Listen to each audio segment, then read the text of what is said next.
All right, so if you are out there in the interwebs watching us, we are getting started shortly.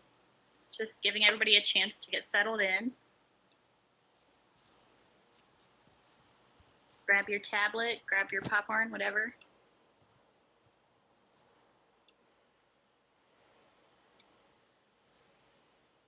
I'll wait for Emily to return before we start our introductions, but thank you guys for joining us. I see 5 people watching now. Oh, I'm still That's here. awesome. I'm ready to go whenever you are. Cool. I'll go ahead and introduce myself because that's the least exciting part of this live stream. Welcome to the Ladies Night Anthology lettering webinar presented by Emily Rosen, who is a previous contributor to Ladies Night. And for those of you who are not familiar with Ladies Night, if you've happened to come across us on Twitter or YouTube randomly, welcome. We make comics, and they feature women and non-binary creators. And we're working on our 5th volume now, so we thought that a lettering workshop would be a great way for our creators to learn a little bit more about the process, since a lot of our creators are first-time comic collaborators. And lettering can be a real challenge, so the sooner you learn about it in the process, the better, because you can integrate it into your comics more harmoniously. And I see more and more people joining us, so that's great. And there's a little bit of a delay, so if you send us a question and we don't answer it right away or bring it up, that is why. So just to get back to Emily, she is a wonderful creator. We have had such lovely experiences working with her. And again, I'm Megan. I'm the editor-in-chief. And just to show you a little bit, not that the webcam view is going to really do justice to Emily's work, which you will see shortly. She contributed most recently to our 3rd volume, How to Magic, and she worked on a story with Kelly Smith, who is a writer, and Emily did the artwork and the lettering for this, and we were so happy with her work on this volume and our 2nd volume, Death and Prom, which was, I believe, the first comic that Emily lettered. Is that correct? That is correct. And you really knocked it out of the park, honestly. Oh, so you're so sweet. No, genuinely, like, it's such a fun book, and we always love working with our previous contributors in whatever capacity we can. So the workshop is our way of bringing our previous contributors to our new contributors, and helping to instill your wisdom in our newbies. Because we know how intimidating this process can be for newcomers. It's a lot of first-time collaboration, and it's early on in our process for the 5th volume right now. Everybody's just getting to know each other. So I look forward to hearing about your experience, Emily, and what you learned from it, and what everybody should look forward to, and also just telling us about lettering, because it is, I'd say, the unsung hero of comics. It's sort of like, I like to describe it as the film score for comics. When you're watching a movie, you don't really actively appreciate a score, but it affects you in a subconscious way. And if you notice it, sometimes it's not for the right reasons. So lettering is a very subtle art that works very subliminally to get the creator's vision across. So getting that right balance of, like, not standing out and not overpowering the artwork, but doing justice to the words in the story is hard to consider. So just wanted to put out there as well, if you're joining us late, we're going to be starting the tutorial shortly. Emily's going to introduce herself. I wanted to let everybody out there know as well, we had an in-person lettering workshop here in Chicago with Danny Knight, who is a local creator and previous contributor to Ladies Night as well. And the in-person workshop, obviously, we didn't fully document it. It would have been a little too production heavy to fully capture Danny's demonstrations of her lovely technique, but we are going to make a short promo video that kind of goes over her general tips for lettering and has a little bit of footage from the workshop. So keep an eye out for that. It'll be on the YouTube channel as well. So thank you guys for joining us this evening. And I'm going to turn off my camera for now and let Emily take over.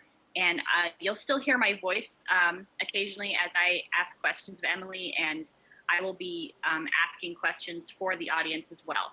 So if you are joining us mobily, you might not see the live chat window if you're watching it on your phone. You can tweet us your questions at GCC Ladies Night. So feel free to hit us up on Twitter. And otherwise, we look forward to Emily's presentation. So now on to you, Emily. All right. Hi, everybody. I'm going to turn on my webcam for a few minutes here. Here we go. Hi. Thanks for the lovely introduction, Megan. So like, no worries. So like you said, I've contributed to 2 volumes of Ladies Night Anthology, and it was really an awesome experience, and I learned so much, and everybody was really helpful, and I grew a lot as an artist during both of the projects. During the day, I am a freelance designer and illustrator, kind of. I'm working on it. Um, and I do comics and artwork for fun in my free time. As a designer, I spend a lot of time working in Adobe Illustrator. So I feel really comfortable doing lettering in that medium, and that's what I'm going to do my demonstration in tonight. I have a little presentation kind of that I'm going to give before I start the live demonstration. And I'll have it, I think we're going to maybe share it when it's completed. It's like 80% of the way complete right now, but it's good enough to educate everybody on lettering tonight. Is there anything else I should say before I move on to my little tips worksheet? I guess, we could talk about just sort of a broad overview about how you approach lettering before you even get started. Like when because you have worked on comics alone, you've also done it collaboratively. Like, how do you get prepared to incorporate your lettering before you start the comics? It definitely starts for me before I even start really drawing. I try and play really loose with the thumbnails and not really get into speech bubbles quite at that level. But in between thumbnails and actual sketches, I start thinking about where the speech bubbles and sound effects and all the other lettering stuff is going to fit in on a page. So I start feeling that out. I usually have placeholders in my sketches phase. That way, when I'm working with other people, they can see what exactly I'm thinking in terms of where stuff is going to go. And then, it's really good for communication when other people can see what you're thinking. And sometimes I find words just aren't as helpful as actually showing people what you're planning. Before I actually start sketching, even, I usually go to my favorite comic books or whatever comics I think would be a good reference for what I'm working on, because sometimes it's not quite the same. And I'll just page through them and see what other lettering artists do, and collect a lot of inspiration and emulate what I like and what I think will work for the piece that I'm going to do. So after I collect my inspiration and I do my sketches and I'm feeling confident and my editor and writer are feeling confident, then I'll do the actual artwork, like the inking and coloring. And then the last thing I do is the actual digital lettering in Adobe Illustrator. So is that a good answer? Did I get everything? Yeah, I think so. And I think that you hit something on the head that is very good to keep in mind for artists that are their first time lettering or making comics in general, is finding inspiration in what you like, and just sort of paying attention to the choices other people make. But something that Danny really drove home yesterday during the workshop was you spend so much time as an artist creating beautiful backgrounds and detail, and you don't want to cover that up with your lettering. So knowing where your word balloons are going to go before you start actually drawing your comic is going to save you some grief, because you won't have to sacrifice your artwork as well. Right, So, absolutely. There's that's a horrible feeling once you've invested so much time. I know that I'm a little bit of a perfectionist about my artwork. So after sinking a lot of time into making something look just right, and then realizing like, oh, this isn't gonna quite work out. Like yeah. nobody wants to be there. So with good planning, hopefully that won't happen. Yeah, and I something else that I like to drive home as well for our creators as an editor. It's good to consider the title card before you get started. It's true. That is something that you have done a wonderful job of in the past, is integrating the title and credits into your comics, because you can definitely tell when somebody has sort of neglected that in the early design stages and had to squeeze it in where they could fit it. And I feel like there's a lot of potential for introducing your audience to your story by really giving the titles a lot of character and making it a visual element of your comics. So I can't wait to see your demonstration, and I think that that's a good primer before we jump in. Is there anything else that you want to share with our audience about, just the early stages, or things that you have started to do versus when you first started lettering? Um, Let me think. Um, I guess, I mean, the one thing that I've really learned, and this is a skill that I'm always going to be continuing, words, continually learning, is no matter what phase of a project I'm working on, communicating with your partners is always really important. And I kind of said that already, but yeah, uh, early on, before you do the inking and the coloring, when you're still in that planning phase, just really clearly showing your editor and writer how you want to do the lettering, what you're thinking, even if you don't have uh, granular detail to show them, which you shouldn't at that phase. Having something to give them an idea of what you're planning will help them give you good feedback before you start on the actual inking and coloring and all the hard artwork. Because it's at that phase, that sketching phase, where you want to make revisions. And being really open and receptive to the feedback that my editors and writers have for me in regards to lettering and artwork at that phase. It can be tough sometimes. Just I guess as an artist and a designer, you always feel like so pumped about your ideas, but listening to your editor and your writer and incorporating their feedback so that you'll ultimately have like a better page layout with the artwork and lettering is really key. Yeah, that's great. And to let you know as well, and for those joining us late, we have Emily Rosen here is introducing herself before starting her demonstration. We're just talking about lettering, what you do before you get started with even creating the comic, and the importance of collaboration. But for you, Emily, too, I can see in our live chat, we have quite a few of our Ladies Night writers watching the live stream as well. So there's definitely value as a writer in appreciating and understanding the lettering process, because you can plan your writing and your dialogue around that. Just because, as you know, Emily, sometimes you might get a script where it's like, this is not going to fit. And it's hard to have those conversations after the artwork's been laid out. Yes, absolutely.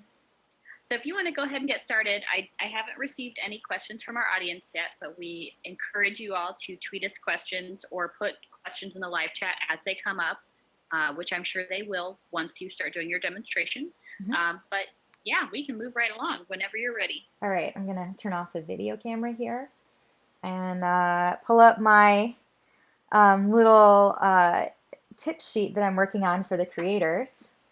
So for my little presentation here, um, I thought it would be really cool to share some information about art and psychology and how you can use psychology to improve your lettering.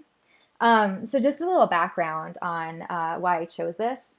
I studied human-computer interaction at DePaul University, and it's a really cool field. I really like it. It's something that most people are not familiar with. So elevator speech version is it's the intersection of research in psychology and graphic design and application design. So I used to design interfaces. I guess I still do. I used to work for companies 9 to 5, designing interfaces for software or like phone apps. And currently I'm doing that more on a freelance basis. But in the at DePaul, when I was learning about human-computer interaction, I learned a lot about psychology and design because HCI is such a research-based field, and because there's a huge overlap in visual mediums, regardless of what it is that you do. A lot of the stuff that I learned studying user interface design, actually, I use that when I'm lettering. So um, that was a longer introduction than I meant to do. But essentially, um, the human brain is really fascinating. Our neurons in our brains are wired to basically, there are like shortcuts that allow us to better understand the information that's in the world around us. So, like visual information, what you're seeing with your eyes, auditory, what you're hearing, what you're tasting, what you're smelling. We're all constantly taking in so much information that our brains have shortcuts to make it easier to process this so you can pay attention to the important things, essentially. So these are some of those ways that the brain is hardwired. And by using those shortcuts, you'll essentially create a better reading experience for your readers. So, and I talked about this a little bit already, left to right composition. Um, so I'm laying out, when I lay out a page, I spend a lot of time thinking about how I can make the speech bubbles flow in a very natural way. It's one of the trickiest parts of lettering for me. So as English speakers and as people who are left to right language readers, our brain, our eyes, naturally travel over a page. Either it's like a comic book page, a book page, an app. They travel from the top left corner to the bottom right corner. So a lot of times I kind of follow this Z pattern as my base when I start arranging speech bubbles on a page, so that your eye will travel from the left to the right side and then back around to the left side and then eventually ending up in the bottom right corner. Um, and the opposite is true for right to left languages. If you read manga ever, it's the opposite, starting in the top right and going down to the bottom left. Um, and I have a little section here on color. Um, you can use color to enhance an experience sometimes. I don't use it a lot. I use it mostly for sound effects. And these are just a few examples of different kinds of feelings that you can convey with colors. These are obviously very limited, and there's a lot more in terms of emotions that colors convey. But red and anger are that's a very basic example. I think everybody associates those two things. So got my little color section. Zoom out for visual hierarchy. And this is another thing another principle I use when I'm laying out a page. So visual hierarchy is a little bit more technical, um, but the simplest way I can explain it is that the bigger or bolder or brighter something is, the more drawn to it your eyes are.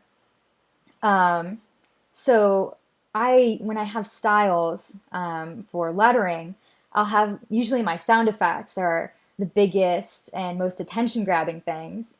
And then normal text is pretty neutral.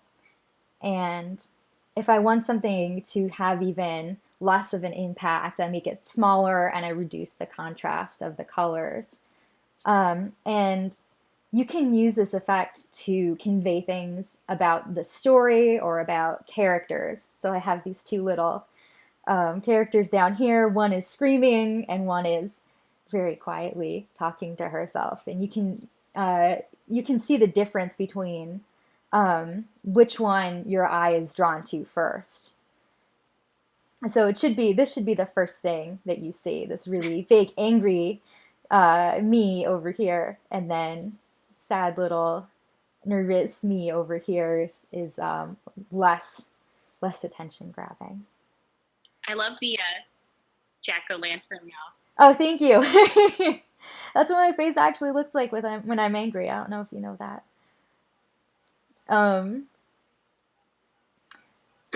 a few more ideas here.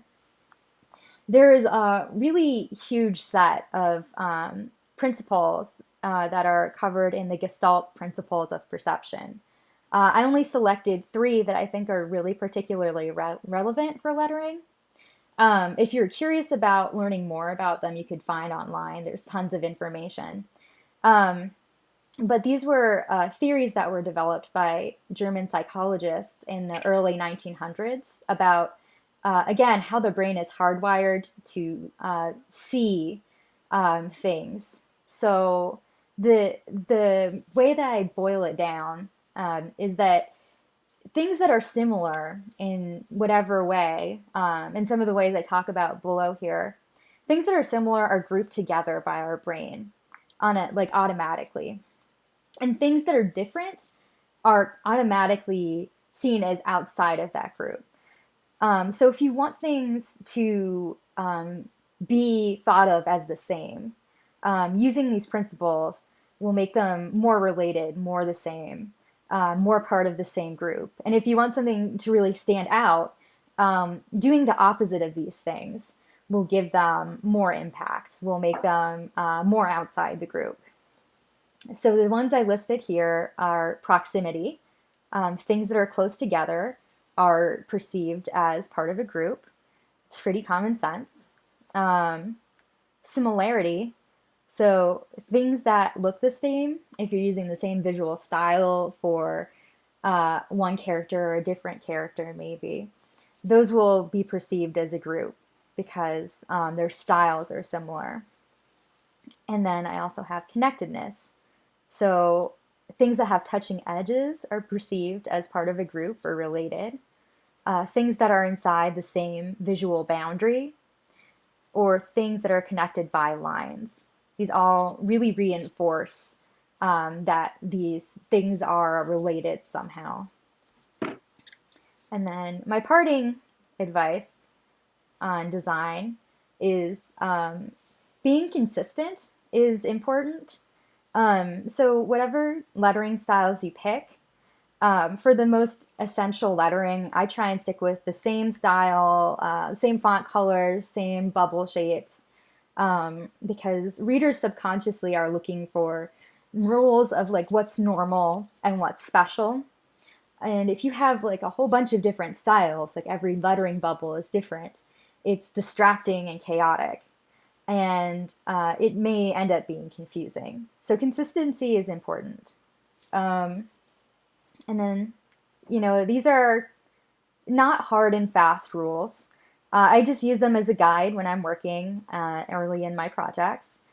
And we all are humans with human brains. They're not exactly the same, but they're pretty similar in a lot of ways.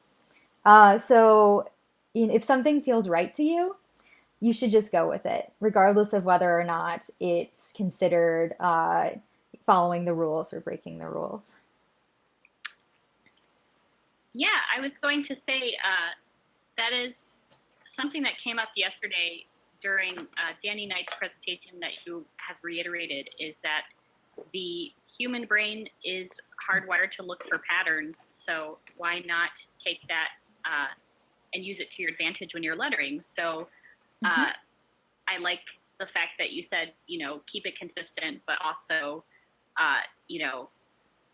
use this to your advantage. And if you're trying to convey something with differentiating between characters or differentiating between timelines, if something's a flashback, making that subtly different from the rest of the lettering, it's just another visual cue that there's been a subtle change that the readers will pick up on subconsciously. So, and she also reiterated too, and I love hearing this. So we try and say it too, like there are so many different ways to make comics, and we are going to tell you what we prefer, and your collaborators will express their preference as well. But sometimes breaking the rules is fun, and you want to try different things, and don't be afraid to take some risks, because you can always try something else too. Absolutely, absolutely. And sometimes maybe even just breaking the rules to do something, like to create a really unique, like experimental kind of experience. Not that that's something I would do frequently, but it's an idea I've played with from time to time. So yeah, so should I move on to the demonstration? I think so. I'm trying to give our readers a little bit of time, or I'm sorry, our watchers, viewers, Viewers. some time to maybe before moving on to the actual demo. If anybody has any questions, please send them to us now, just because there is a slight lag in our discussion versus what is being live streamed. So if you have any questions about what Emily just presented, please put them in the live chat or tweet them to us now. Otherwise, we will move on to the next segment. And if you are joining us late, the presentation you are watching is being done by Emily Rosen. Say hello, Emily. Hi, everyone. And I'm Megan, Ladies Night Anthology Editor-in-Chief. And the presentation that Emily just gave is going to be made available later as well. So you'll have access to that as a creator. First dibs to our anthology contributors. Oh, what's this? Oh, I just got a retweet. I thought somebody sent me a question. I got excited. You're being so thorough, though. I think that, people are obviously getting a lot out of the live stream. Because I'm learning a lot as well, so I really appreciate it. Getting text from my GF in the corner there. Let me turn off notifications. Oops. I know, right? Isn't that funny when you do the live stream and it's just like, you never know what's going to come up. Like a cat might come around in the background, or, luckily we tested thoroughly the connection. It's actually going really smoothly. It looks very crisp. So Great. Yay. Well, I think that we gave everybody sufficient time to send us any questions that were on our mind. Oh, actually, Yay. I have a question. I spoke too soon. Question. Oh, shoot. I literally didn't realize that this was just a joke question. But Summer Sparrison, who is a fellow editor of Ladies Night, just tweeted us and said, "How come you two are so awesome?" I'm not sure if she's perceiving me the correct way. More like nerdy. Ooh, super nerdy. I don't think we have enough time to answer that question. Yeah, so we'll have to leave absolutely. it for another live stream. But thank you for sending us that question, Summer. We'll go ahead and move on to the demo. I love you, Summer. Okay. I will let her know. All right. And if anybody has questions about this later, we can go back to it too. True. So I'm going to close this for now. And the first thing I'm going to do is open up a Photoshop file. Let's see. There we go. Where is, oh, it's reading it. Woohoo! All right, I'm Yeah, gonna, your computer is in overdrive right now. It's really standing up to the challenge of doing a live stream and running Illustrator. I should have put these in more folders before I got started. It's doing its best. It's having some trouble here, but it's doing its best. All right, I'm gonna show you to start off some sketches that I did of this page. So I decided to do a little page from a book I really love called The Magpie Lord by K.J. Charles. She's amazing if you like fantasy and adventures and boyfriends. Um, Yes, please. and let's see, this is my sketch. Here's my sketch. Um, so this is what an initial sketch for a page might look like for me. Like I said, I like to keep it really loose, and I don't have any speech bubbles laid out in here yet, but you can kind of see there are some gaps, like right up here, and down here, and over here, and over here. I'm already thinking about like, okay, I think this is where I might want to put some words. And I actually have, I should show this right now. I made a little script um, for working on this project, so you can see the different texts that I'm planning to incorporate. And so I'm thinking about this script as I am going through this sketching phase. And let's see, where's my next sketch? Yeah. So this is a sketch that's a little bit farther down the line, where I'm starting to refine my ideas. And at this point, actually probably before this point, before I really start refining the details, I'll go through and start thinking about, okay, are my speech bubbles gonna fit in here? And here's a little arrow to illustrate how I'm thinking the speech bubbles will flow through this page, just for your own knowledge, so you can see what I was thinking. And this would be something I would send to my partners on a project if I was working with somebody, to give them an idea of where I'm putting everything. So, oh, and this is just me working out values for colors. And I'll just pull up the full page. So this is the final page that I finished coloring. It's all ready to do lettering. Again, here's my little sketch of where I want everything to go. I gave myself lots of room for everything to fit in here. And what I do at this point, so I've just been working in Photoshop, doing my sketches, doing my colors. So I save my page and I create a new Illustrator file. And I don't worry about this too much at the beginning. I'm just going to do RGB because this is a web demonstration. I'm not going to print this. But if I was, I might work in CMYK instead. So I have my, all this stuff. I just kind of ignore this stuff right now. I'm going to adjust it in a second.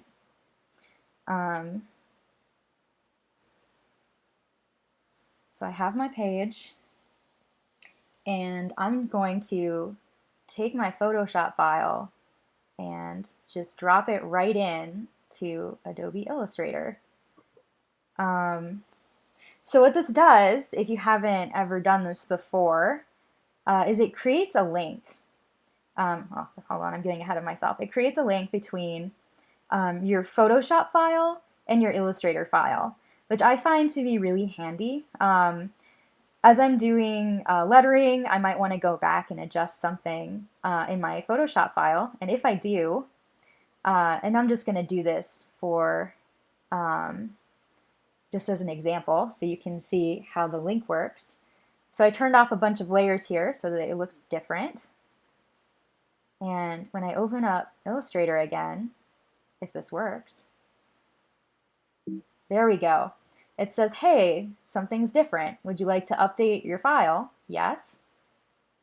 And it's just magic. It's all modified. So like I said, I go back and forth between my lettering and my artwork sometimes, and that makes it really handy with that automatic updating link. So whatever changes I do in Photoshop, they automatically appear in Illustrator. This is like witchcraft. Shh. Don't spread that witch stuff. People might come for me with pitchforks.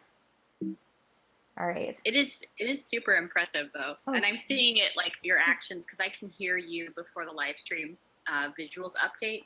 So. Oh, it probably looks extra like magic. Yeah. So here we are. I have this file that's ready to letter. My Photoshop and Illustrator are connected. And just one more time, in case you missed it the first time, I created that link just by dragging my Photoshop file onto my Illustrator canvas. And that's all you have to do. It magically appears. So now I'm going to edit the page so that it's the right size. I'm just going to leave this over here as a workspace, and I'm going to delete it later. Sometimes I'm using a really old version of Adobe Illustrator from back before Adobe Cloud was a thing. So it's a little bit buggy sometimes, and that's why I have this little guy over here, just to hopefully avoid some crashes. First thing you should always do when you're working on a new project is save it.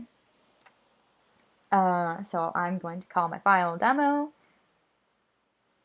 It's saved. This stuff is all automatic. I don't change these settings. Okay. And there we go. All right. I named my file. Great. The next thing I do is, let's see, script. I start copying in the text, and this is possibly the most tedious part. If you have a lot of text, it can take a bit. But all I do is I go into my file, I Control-C or Command-C, depending on what operating system you're using. And actually, I'm going to make my life a little bit easier. Opening up my layers, I'm going to lock this so I can't accidentally touch it and move it. And then I can move these around at will without having to worry about selecting the artwork accidentally. So just going through, copying stuff, super exciting. I'm actually going to, no wait, I'm not going to do it. Never mind. I'm going to try really hard not to use bad language. That's also a frequent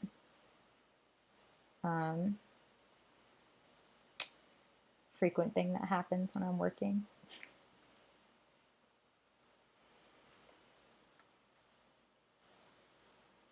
This is where having a lettering script is really handy in the process too, because essentially in the process you have your final draft of the script that is before the artwork has been created, and that requires a lot of descriptions of the scenery, the time of day, the clothing descriptions, everything that you need to indicate to the artist, what visuals need to inform the audience are included in that script.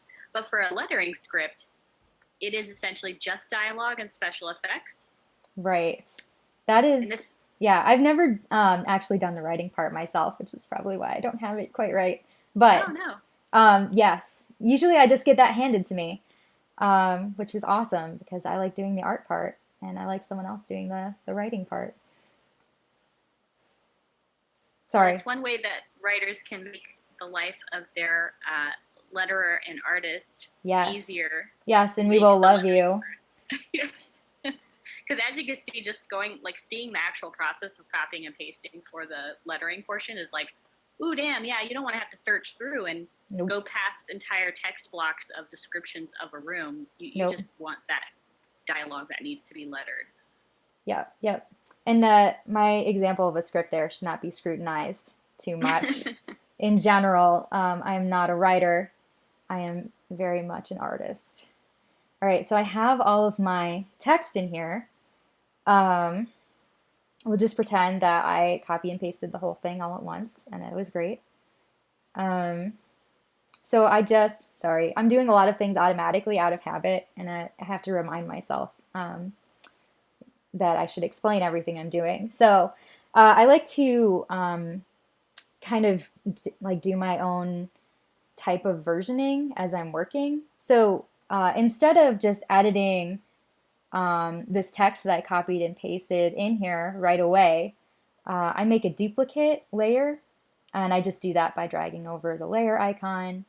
So I'm going to call this layer orig text, and this is going to be my cool text, because I'm really great at naming my layers.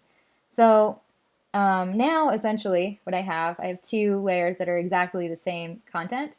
Sometimes it's just nice to have my text here before I start making all sorts of changes to it.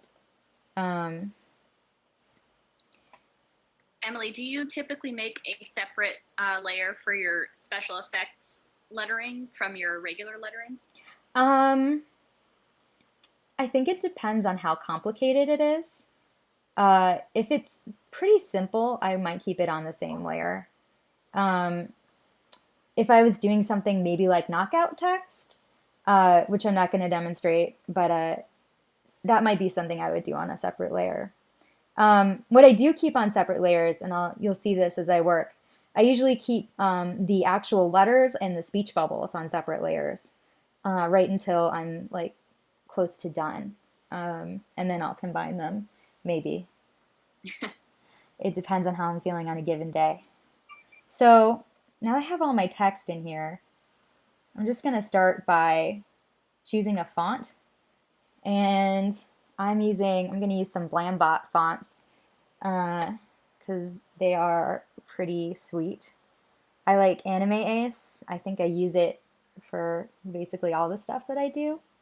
I just think it's a really readable font, really easy on the eyes. And let's see. So I'm going to start here by basically getting these into bubble shapes. I'm going to put my sound effects off to the side. So this is not the most interesting part of lettering, which is why I like to do it first. And there's some really great documents I think you guys have about how to shape speech bubbles. And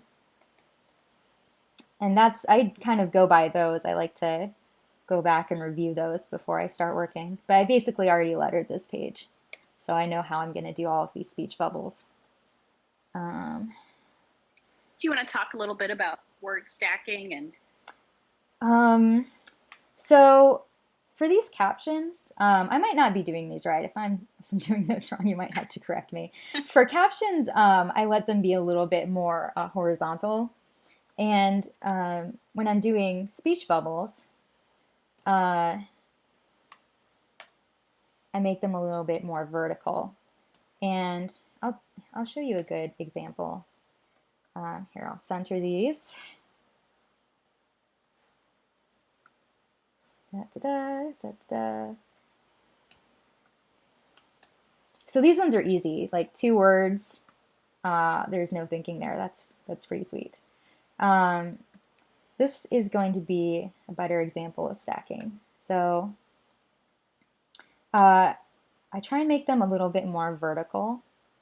And I start out with the first line and the last line being a little bit shorter than the middle lines.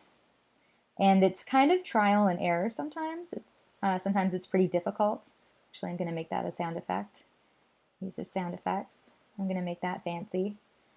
Oh, you know what? No, I'm going to keep these over here. So they're also kind of going to be like hybrids. So these are all, I should show you a little thing really quick. You can do text two ways in Illustrator. You can either do a text box. Oops, that's box. Text box. Or you can do, I don't know how they call it, but this is just like a line, and it's not in the same kind of box. So if you had a big old thing of text, like, let me just grab something for the sake of demonstration. Oops, there we go. Big old block of text. In a text box, it kind of mushes around and it changes the lines as you morph the box. I don't use that a lot for lettering. If you're using Illustrator and you find yourself in a text box accidentally, which can happen, it's really easy to fix.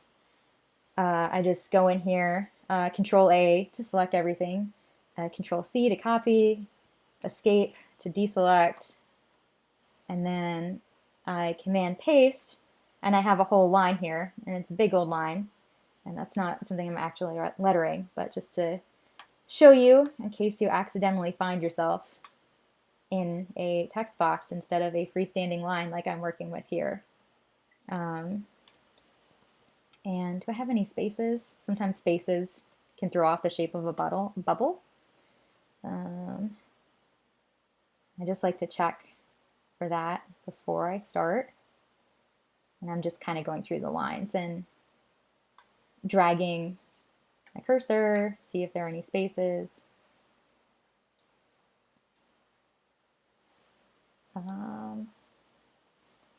Let's see, line that to the center. So yeah, here we go again. Shorter lines at the top and the bottom. And then I'm ready to start putting stuff in speech bubbles. So I'm going to make a new layer here for bubbles. Just because I like to keep stuff separate. You don't have to do it this way if you don't like. So I'm going to start out. Emily, just to back up a little bit, because I'm seeing the visuals after you've, like I can hear you before it starts streaming the visuals. I noticed you might want to explain why you're deleting those spaces at the end of each word. Oh, yeah, sorry. No worries. Yeah, sometimes spaces can distort the shape of the letters in these little lines. So let me just emphasize how that works. So I'm just adding spaces, like lots and lots of spaces, and it's pushing this word out, and that's not good for the shape of a speech bubble, obviously. Normally there will be like one or two spaces maybe, but you can still tell like it's not perfectly centered there. So if you delete it, there you go. Nice, well-centered lines of text, ready for a nice little bubble. Again, if you feel like on a gut level, maybe the shape isn't quite right, that's something you can go through and see if there are any extra spaces in your lines. So, okay. So I'm just going to start out with captions. One of the conventions for captions is to have more boxy shaped things, containers, I guess. Let's see, I'm not on the right layer here. Oops.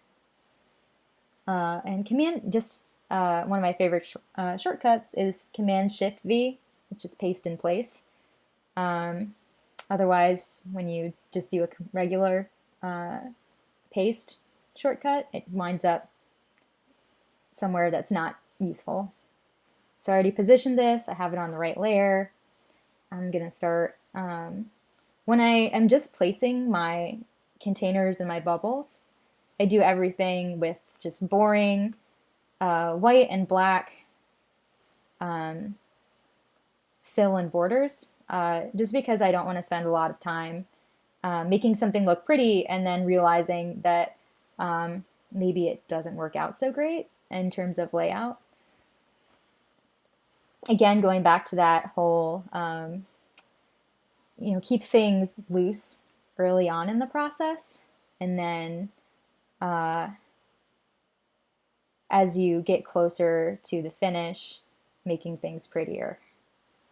That's always my last step, is making things pretty. So, and with this, sorry, again, I'm just like whipping through with these shortcuts. So I'm just Command C, Command V, copy and paste the shape, the same shape, so that I don't have to draw multiple rectangles. Oops, I didn't need to copy and paste that, just needed to drag that. So what I'm doing right here, just to emphasize, so I have my text on this layer that I can turn off or lock, and have my bubbles on this layer. And sometimes that's just convenient if you want to play with the shape or size of bubbles. It's really easy to grab the text accidentally. So if I lock down that layer, not a problem. I'm not grabbing the text accidentally. Looks like what did I do with that box? There we go.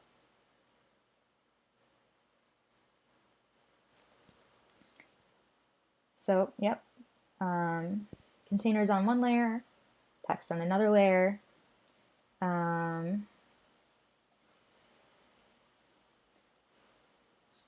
And here I'm going to do some speech bubbles. So what I like to do for speech bubbles is I start out with like an oval.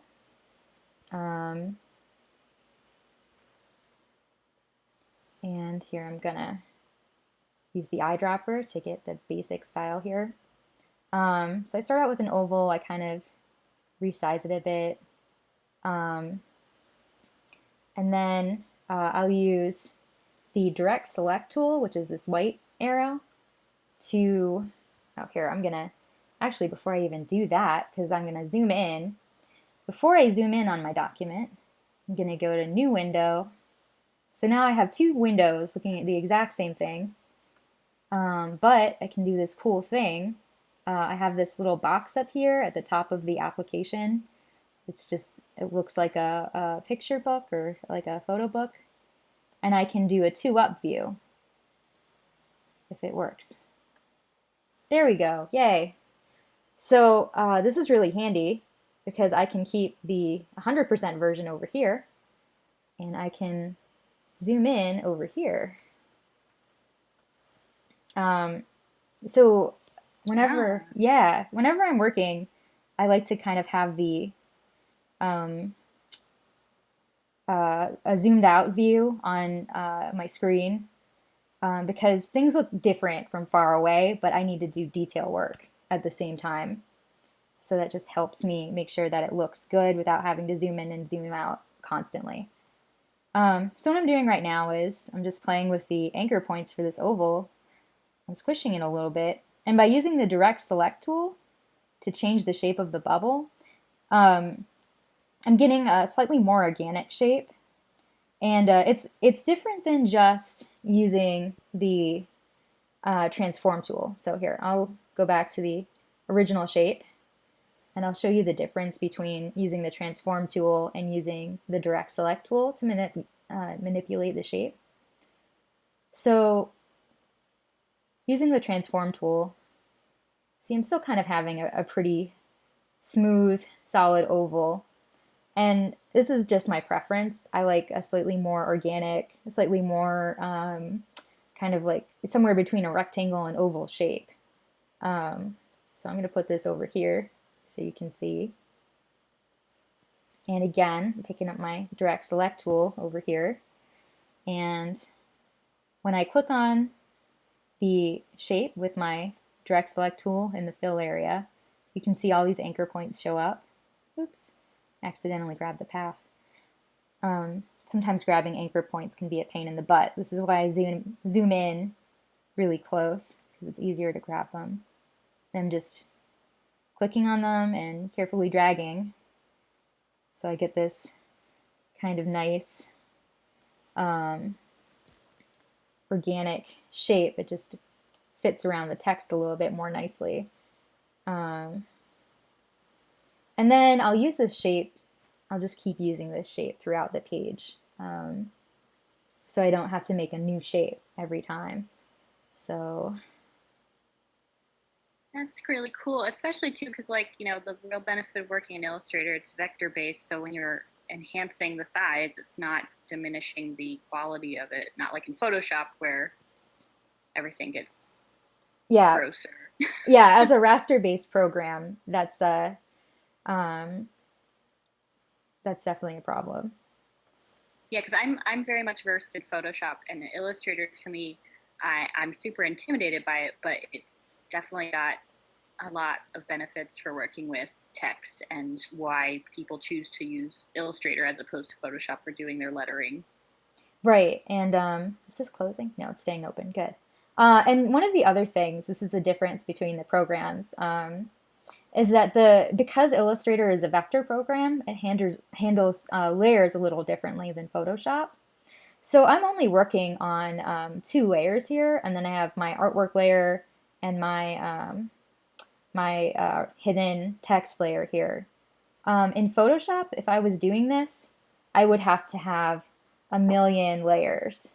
And this is just my artwork file. So if I had all of these different shapes and text, this would be absolutely massive, and it would be difficult to Yeah. hunt through trying to find something specific that I might want to change.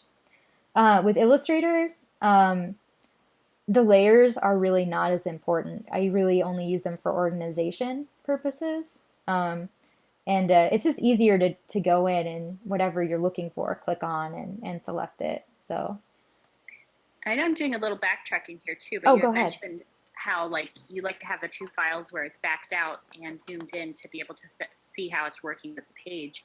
Uh, what do you recommend for people for their process when something's going to print, making sure that the text is the correct size for the print size? Do you frequently print out a page at print size just to see how the text looks? Yeah, I do that probably between like after I get all of these in bubbles, and before I start doing fancy sound effects, I would send it just to my desktop printer and take a look at how it feels, if it's too small or too big. I really strongly recommend it if you have a desktop printer or access to any kind of printer, to do a quick test to make sure that your font size isn't too small or too big. I've definitely overcompensated and made my text bigger than I would have liked in the past, and then realized after it was printed in the final book, like, oh, I really could have made that a little bit smaller and it would have been fine. Um, so yeah, testing. There's no substitute for actually physically printing out a page if it's going to be in print medium in its final form. Yeah, especially our book is kind of a unusual size in that it is manga, Mm-hmm. and the proportions for the book are the same as a typical standard graphic novel, but because it is that smaller book size, we always tell people just like be mindful of it. And like you said, it can go either way. People can overcompensate or they can undercompensate. So finding that Goldilocks can be tricky at this size. Mm-hmm. Mm-hmm. Thanks for bringing that up. I completely forgot to mention. But yeah, printing it out, so important. Definitely do it before you start getting attached to your lettering work. Yeah, thank goodness our comics are only 6 pages long, right? Yeah, it's again a really great length to start learning these things, because if you do accidentally mess up, it's really easy to fix. Um, if you're doing like a huge 20 page or longer thing, and you mess up and have to go back and fix everything, that just sounds like a nightmare. So let's see. So, and you might notice right now, I'm not doing any tails. Um, that's one of the last things I do is add tails to my speech bubbles. Um, just because I find that the tails are, they require a little bit more attention and detail work. Um, and again, I don't like to do those bits until I know that everything is uh, good. Basically, like that the layout is good and the size is good. Oh, this is annoying. Sorry, I'm going to turn off my smart guides. If you're newbie to Illustrator and you're having this problem where you're having trouble maybe getting something to be precisely where you want it and it's just snapping, you might have smart guides on. They're really handy in certain aspects, like if you're doing certain kinds of design.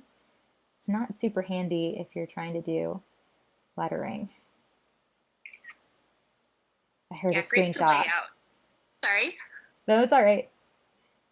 Yeah, I was taking a picture of my screen because I just wanted to let our Twitter followers know that you are doing a demo in Illustrator right now because we're at the halfway point for our scheduled time. And it's not too late to jump in. You can always, watch it later. And I should, again, reiterate for those that maybe joined us a little bit after we got started. I'm Megan, Ladies Night Anthology editor, and this is Emily Rosen demonstrating her lettering technique. Hi. Welcome. Welcome.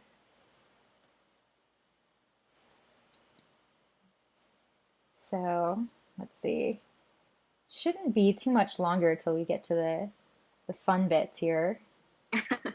What are the fun bits? The tails? Are those the things you enjoy making the most? Well, like sound effects and Oh, yeah, yeah. and tails, and I'm gonna style all of these bubbles a little bit. Because I think that black and white are kind of boring. Um, I'm not gonna do anything like too fancy, but I do like to change the colors at least slightly, just because white and black are such stark colors, and I like them to blend in a little bit more with my artwork. But you will see that soon. Um, I'm just going to drop this here for now. I'm going to drop this here for now, and we're going to get fun with those pretty soon. And let's see, what else do I have? Let's put a little sound effect guy. He's going to be a sound effect. It's going to be a sound effect. This is going to be fancy. It's going to be a sound effect. So everything is in approximately the place that I want it. So I'm just zooming out here a little bit so I can kind of get a general impression of the page. And let me turn on, I don't think I have guides on, crap. Normally I would have guides here so I would see the edge of the document, but I'm pretty familiar with the format, so I'm just going to go off of my gut feeling. Just to reiterate for those at home, because you just talked about like a snap grid versus a guide, and why the guides are important for the live print area, because I think some of the people watching may be making comics for the first time, so it's definitely worth explaining. Right. So I'm just going to throw in some guides here. They're not going to be precise for what the live area is, but it's going to be close enough. So here's my live area, is what's in between these four blue lines. And basically anything that is inside of the inside guides, usually there's, I think on the template there's more like, something more like this, where there's two sets of guides, and there's like a safe zone and like a caution zone and a do not put text here zone. The trim. There you go. Yeah, technical words. You know those words. So that's where the printer cuts it off entirely. So if you have artwork that bleeds and you want it to go off of the edge, the reason they have that trim is because obviously things might shift slightly in print. So you want the bleed to extend past where you need it to make sure that it actually does have extend to the edge. So you never want anything important artwork wise in there, and you definitely don't want any lettering in there. So that's the difference between the trim and, like you said, the danger zone of it might danger get zone. And then you've got the absolute safe zone where it's the live area where keep all of your lettering in there 100%. Yep. And I even like to give myself a little bit of extra space inside the live area, Yes, just because I yes. don't like anything to be too close to the edges. So yeah, everything is inside the approximated live area that I set up here. Pretty much the sound effect is going to be inside for sure once I style it. Ooh, but you can make choices too to have things go and bleed if you want like a Right. sound effect that's falling off the edge of the page or a balloon to Absolutely. get cut off. Right, right. And again, that's like breaking rules to actually create artistic value. And right now I'm just kind of futzing with the positions here a little bit, just so that they flow nicely across the page. I want to make sure that everything is going to be, readers aren't going to get accidentally confused. It's going to be over here. I think seeing the word balloons without their tails too really shows where your eye's going to go, because I think those tails, if you have them at this stage, it is kind of giving that direction Mm-hmm. as well. But at this stage, it's kind of more raw, and you're really seeing where your groups are. Mm-hmm. Absolutely. And I'm going to move this up a little bit. So you can kind of see the pattern that I was describing before. So there's this kind of moving down from the top left towards the right of the page. And you wrap back around to the left side of the page towards the right. And then the speech bubbles here are coming back around. And the text effects that I'm going to add in here are going to make a nice Z-shaped curve to the end, the final panel here. All right, and hopefully we'll get to do, I might jump ahead at some point because I wanted to at least show some cool hand lettering that I did in Photoshop, because I wanted to add some extra emphasis in that last panel. So, all right, yes, I have my text bubbles, everything looks great, I'm happy. So I'm gonna start doing some styling with these. And I'm gonna start with my caption boxes. And I'm just gonna monkey around with the colors a little bit. Captions can kind of be fun colors sometimes. I think that the traditional color is like yellow or gold. But as long as you're consistent in your work, you can do whatever floats your boat. Or if you have a character, like, it reminds me of like 80s and 90s. Oh, well, I guess even sooner or further back than that, like if you had a character caption where it was like Spider-Man or something, Right. you'd have like a design around the edge of the box. All right, and I'm just gonna up the stroke to 2 pixels, I think. Does that look too heavy? I'll tell you in about a minute. Nah, I think it looks too heavy. I'm gonna bring it back down to 1 pixel. Ooh, I do like that soft lilac though. Thank you. Yeah, I wanted, again, like that's a really big old shape. And using a pure white and black text can detract from the artwork a little bit. So this is like, it's still visible. It's not difficult to read. It still stands out against the artwork, but it's not like jarring. And now I'm just going to change the text a little bit so it's not stark black. And I'm going to copy that color. I'm just randomly picking colors for the viewers.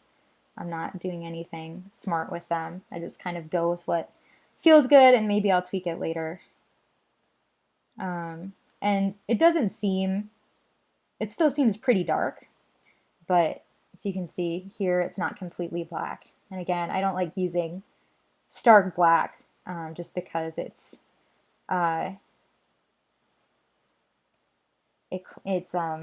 doesn't blend as nicely as something close to black. So this is going to be some whisper text over here. I'm going to do something fun with this. Ooh. I'm going to ditch those borders and I'm going to make this kind of a purpley color. Nope, that's too dark. I'm going to make it a really light purpley color. And I'm just going to drop the opacity a little bit here so you can kind of see through it. I think I do want to make it more purple. So right here what I'm doing is I'm just looking for ways to make the text a little bit less contrasty because I want it to, oh, I should have done this earlier. Oops. I just shrank the text down a little bit because it's a whisper. And that's something that you should probably do before you do your speech bubbles, but I forgot, and I usually forget. I'm going to go in here and do some emphasis. That's a cool technique, though, because there's a lot of different ways to differentiate, like whispering, whether it's the brightness or what are some other tricks that you've used to make it stand out? I've done like dotted lines. I'm actually going to, if I have time, I like to make my bubbles kind of wavy. And just because it kind of has like this, words. I feel like the wavy bubble really conveys like the wavery, whispery quality of a voice when you're whispering. And I would do that in Illustrator by, I'm going to get the Add Anchor Point tool. So I have my general shape here that I like, and I'm just going to add some random, oh, don't yell at me. I'm going to add some random little anchor points. It's being a real big jerk. And there's a shortcut. Let's see. Distort, there we are. Pucker and bloat. And I'm just gonna like give it a little bloat. Let's see how that looks. Well, it's a little bit too much bloat because I don't want it to look like a thought bubble. I just want it to have kind of a, instead of having a nice crisp edge, maybe a little bit more bloat. Usually I'll play with this and like make a custom shape. That would be a little bit better for it, but I'm crunched for time right now. And go back down. See, I do a lot of this actually. I'm just going in and tweaking settings multiple times. So doing like a more of a wiggly kind of thing. You know what? I'll draw you an example to show you if I can't do it perfectly right now. Maybe something a little bit more like, oops, close that path, thank you.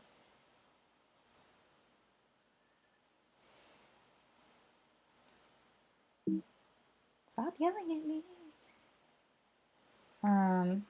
There we go. So I have this kind of fun amorphous shape.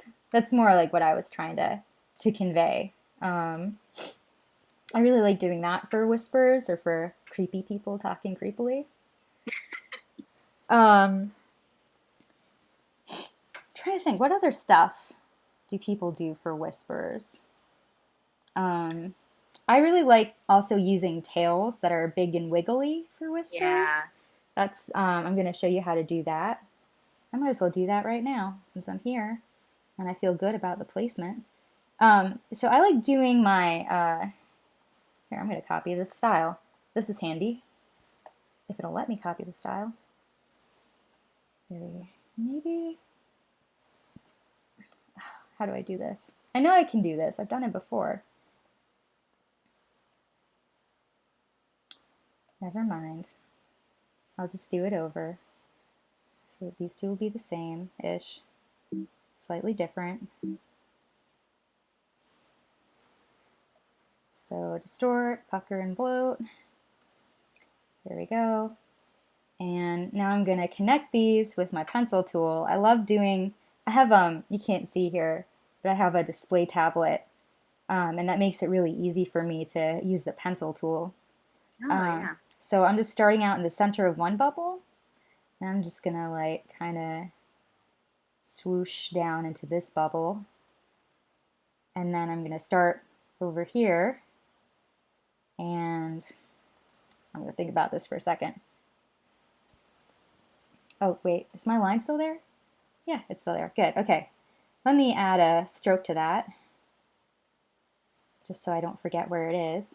And the pencil tool is cool. Let's see. I don't know where its properties are. I'm just using the default, but it just automatically smooths the path. So I'm going to do, it's kind of a little wiggly dude. And something else I like to do for tails.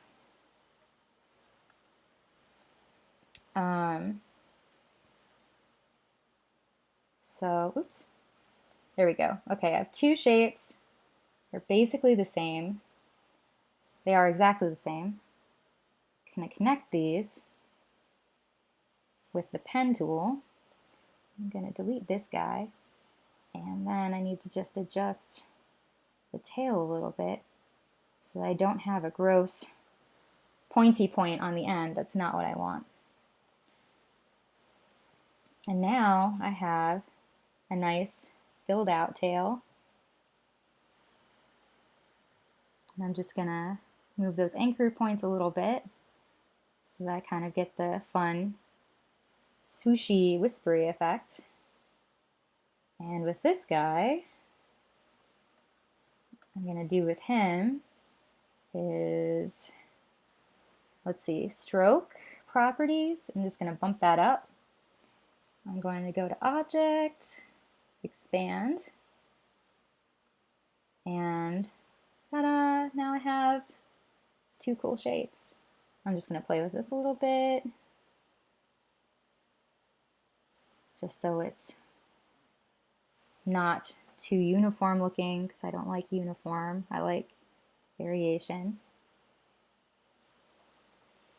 Yeah, something Danny mentioned yesterday about hand lettering is leaning into the shake. Like if you have a natural shake on your hand, to just go with it. And I guess it's sort of the opposite with digital lettering. It can almost look too uniform, and having those subtle variances can help make it look more natural to the eye. Yeah, it looks a little bit less sterile. So here is another thing. I'm going to do another layer here. And I'm just going to copy all of these shapes and put them on my new layer. And this is so I can do this. Ta-da! I have one shape now. And let's see.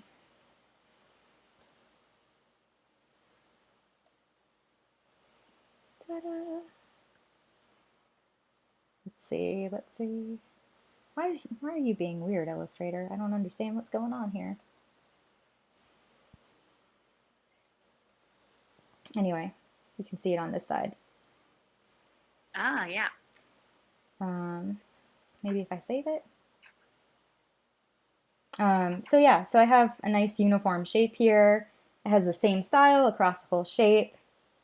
That's normally something I do last, but I just wanted to show you guys how I do all that. So I'm just going to leave it like this for now with my tails. Just hanging out there, being weird looking. And Intentionally weird looking, though. Intentionally weird looking. And I'm just going to use the eyedropper to copy this whispery style for my speech bubbles, and I can do that for my text. Maybe. Let's see, opacity. What did I set these to? 70%. And again, I'm just kind of going with what my gut says on the opacity.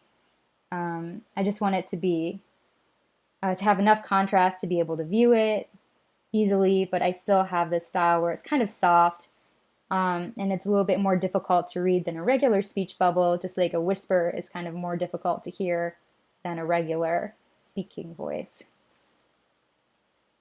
But I'm still using the same font. I'm actually going to use, let's see, I might use the same color for the regular speech bubbles.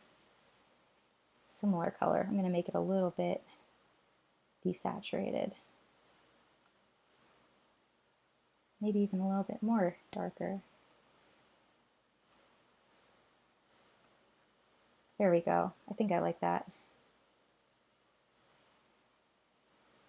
And Oops. Is my color right? My color's right. Cool. All right. Oh, and I do want this to have a border actually. Let's see, what color is this border? So one of the things about this version of Illustrator that's kind of annoying is it's hard to copy styles across shapes. I think in the newer versions it's a little bit easier to manage. Yeah, I think the thing that you really get when seeing you go through all the steps is that I think some people who have never done digital lettering or lettering in general might assume that, you know, there aren't that many decisions that go into it. It's like putting the words down and making the shapes, but every step you're taking, you're making creative choices, whether it's the opacity, the font, the size, the tail shape. Do you want to talk about creative choices, Megan? Let's talk about creative choices. I'm going to show you guys some crazy fun lettering stuff that you can do in Illustrator. How about that? Great timing. So in this panel, my little friend here is casting a cool spell. So I'm going to find, maybe Dragon Bones will be a good one. I like Dragon Bones. It's a fun font. I don't get to use it much. Whoa, that's way too big. I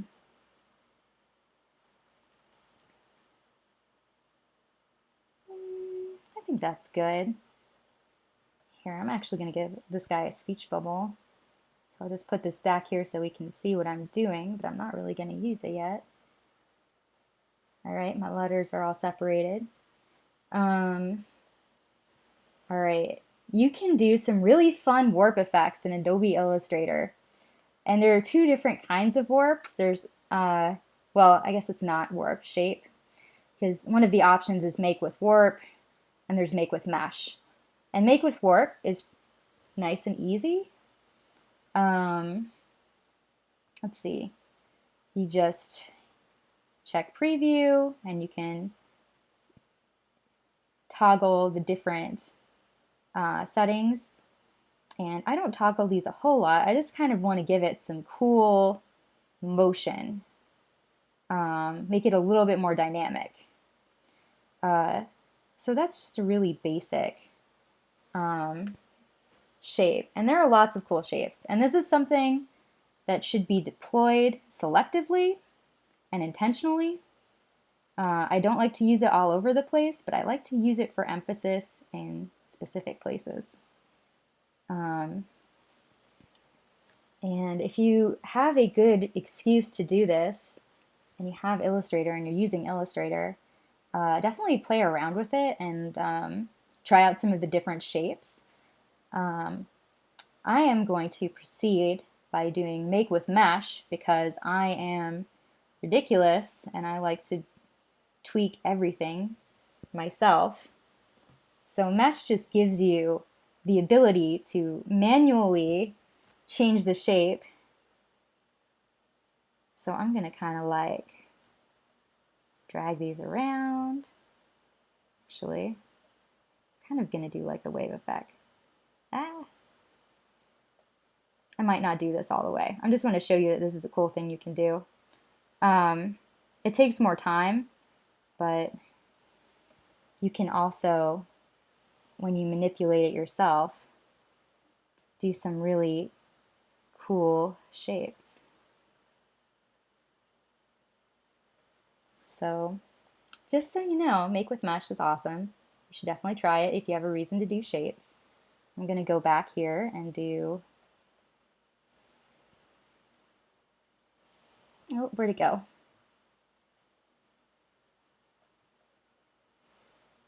There we are. All right, I'm going to go back to warp. I'm going to use flag because I like flag. Again, I'm just adding a little bit of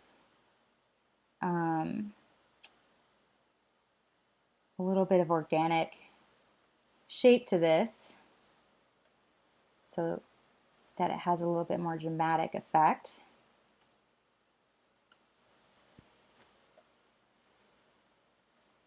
And it's too big. What am I doing? I'll make this bubble the right size for this effect. I'm just going to play around with the shape so it fits nicely in with the space that I have here.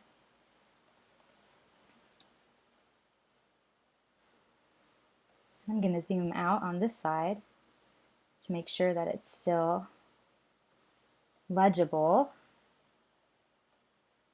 Ta-da!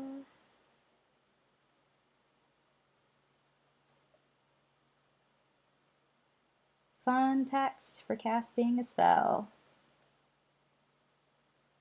Oops. I might copy and paste my original one from my test. No, I feel good about that. Okay, we're good. I'm going to show you some more fun tricks that you can do with speech bubbles. I'm going to do a really big, angry speech bubble around this effect. And I'm going to use that pucker and bloat again under distort and transform. And I'm going to do pucker this time.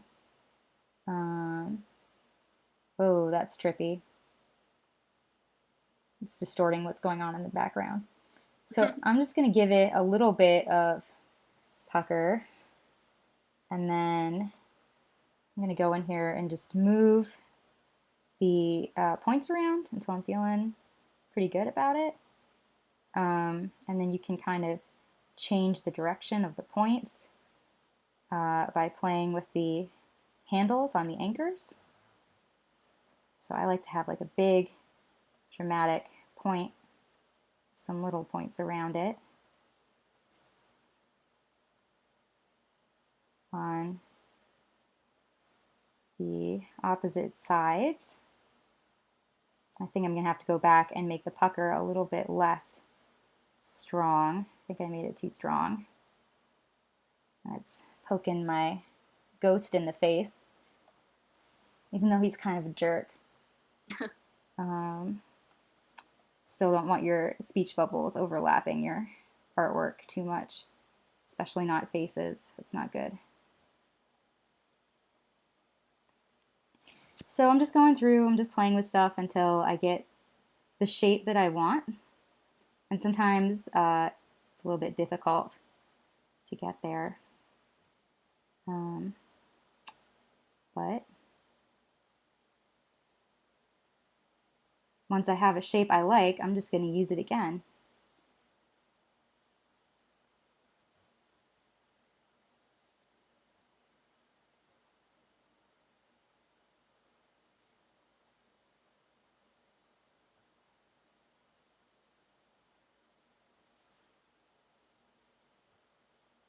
Oops, not what I meant. Undo. Yes, something to sort of discuss while you're finessing the prickly action. What's the ramifications of using different fonts in Illustrator to do lettering? Like you said you prefer Blambot because they have a lot of different fonts. So what are the use rules there? Well, licensing is one thing. I don't know if that's what you want me to talk about. But Yeah. Blambot fonts are the free fonts. You can use all of them for free because they're free fonts, and the licensing says that you can use them to make comics for free, which is really cool of that dude to make those fonts and then share them with everybody. Thank you, Blambot. Thank you, Blambot. Also, some fonts are better than other fonts. I like Blambot fonts in addition to being free. They are also pretty well designed fonts. They have really good legibility. That's an important thing. You want to have fonts that are easy to read, that don't interfere, or that don't look crappy. Yes. Also, I'm trying to use, all of these are the same font except for these special effects. I don't like to use too many different fonts in one project, just for consistency. What am I missing? Am I missing anything? Is there anything you want me to talk about specifically? No, just, for those unfamiliar, like if you opened up a program and just started lettering a comic with Helvetica, that's not really Yeah. recommended. Yeah, A, because Helvetica is boring. And it's overdone. Everybody uses it. Uh, but also, Helvetica is a font that's very expensive. And they're probably not going to, you're probably not going to get in trouble for using it, but technically, it's not cool if you use Helvetica. Um, just for that reason. Also, Helvetica is not a comic book lettering font. I was just throwing out an example though, like because for people who are maybe attempting their first lettering, they might be tempted to just use the ones that are, Don't part do of the it. kit. Don't Don't do do it. it. Don't do it. Yeah, go to Blambot. They have a million amazing fonts. Actually, I have a little, I'm going to open up my font book for you guys. I have my comics folder, and most of these are Blambot fonts. Everyone that has BB at the end is Blambot.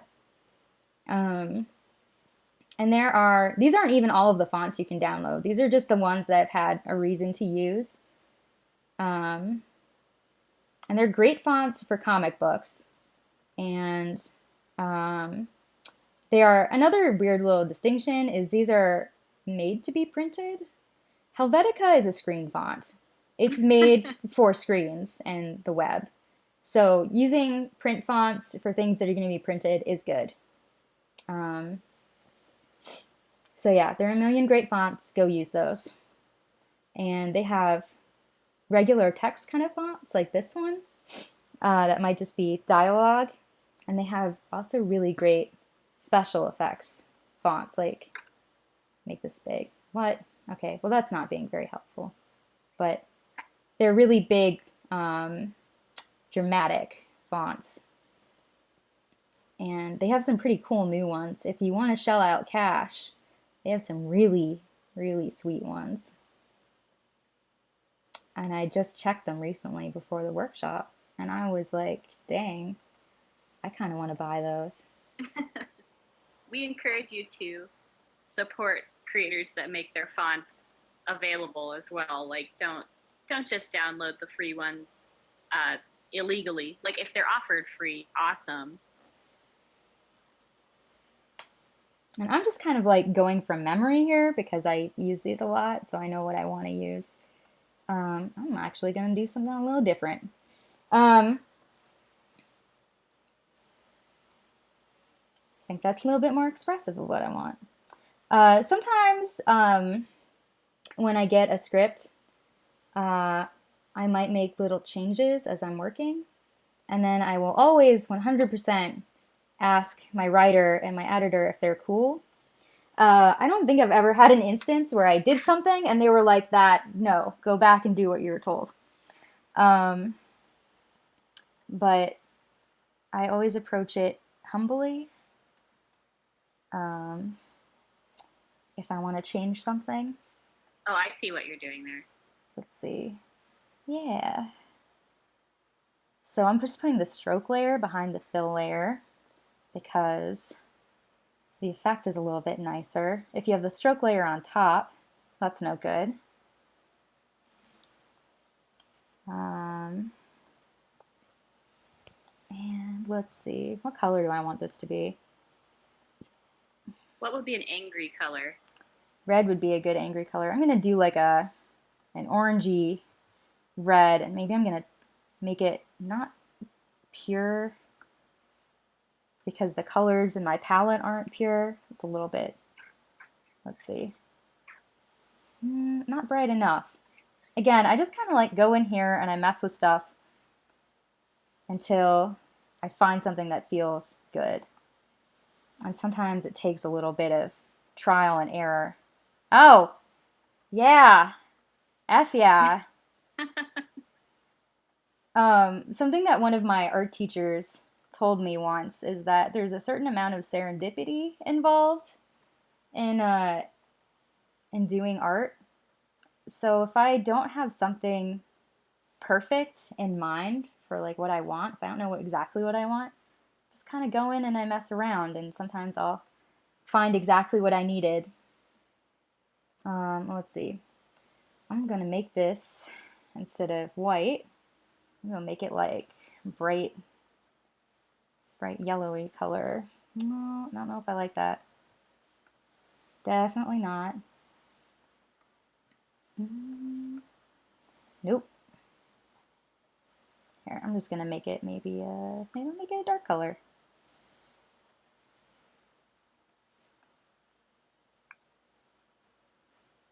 Maybe I'll go back to a light color. I think that was better. It's good enough for now. Anyway, so we're running out of time, slowly but surely. So again, this is kind of like pretty sterile looking. I like the size, I like the font, but I want it to have a little bit more impact.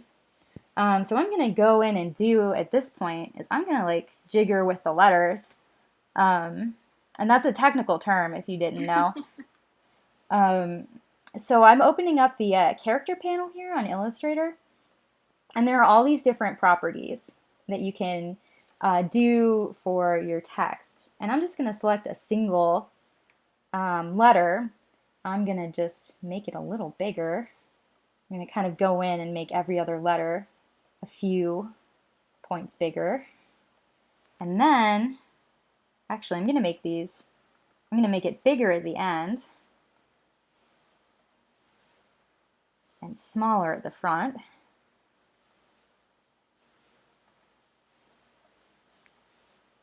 So, should I make it a little smaller?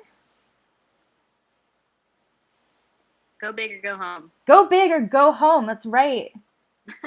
Especially for sound effects. Yes. I'm going to make this even bigger. All right, so now we have a nice little size gradient here. So that just kind of emphasizes the sound. And now I'm going to change the, what is this technically?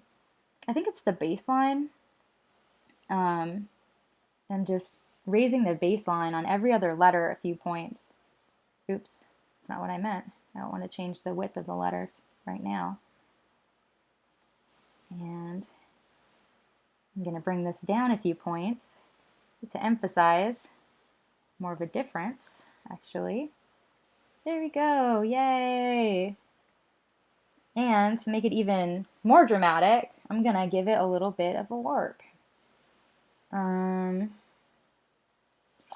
What warp do I want to do? There's so many options. There's so many to choose from. This is the really fun, advantageous part of digital lettering versus hand lettering. You can't do this kind of experimenting on the page when you're inking. So how do you how do you know when to stop too? Because with so many choices. Sometimes you just gotta move on. It's like, how many minutes have I been working on this? Oh, too many. Yeah, I just like to try, and I'm not the best at it. I like to try and keep an eye on the clock. Usually when I sit down and work on something, I'll think about like, how much time do I have to work on this? And just try and be mindful of that. If you spend more than like 15 minutes working on one thing, that's way too long. At that point, I'm like, yeah, no, I should definitely move on now. But, you know, if you're doing 6 pages, that's a lot of pages.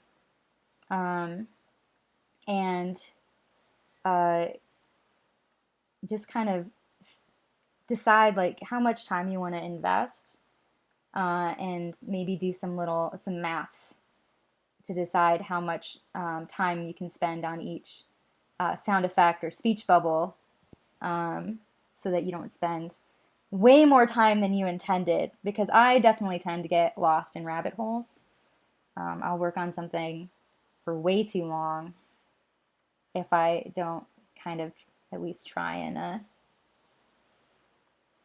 remember that. And the more that you use a program like Illustrator, the more that you'll just know which some of these things are. You'll know what you want to do.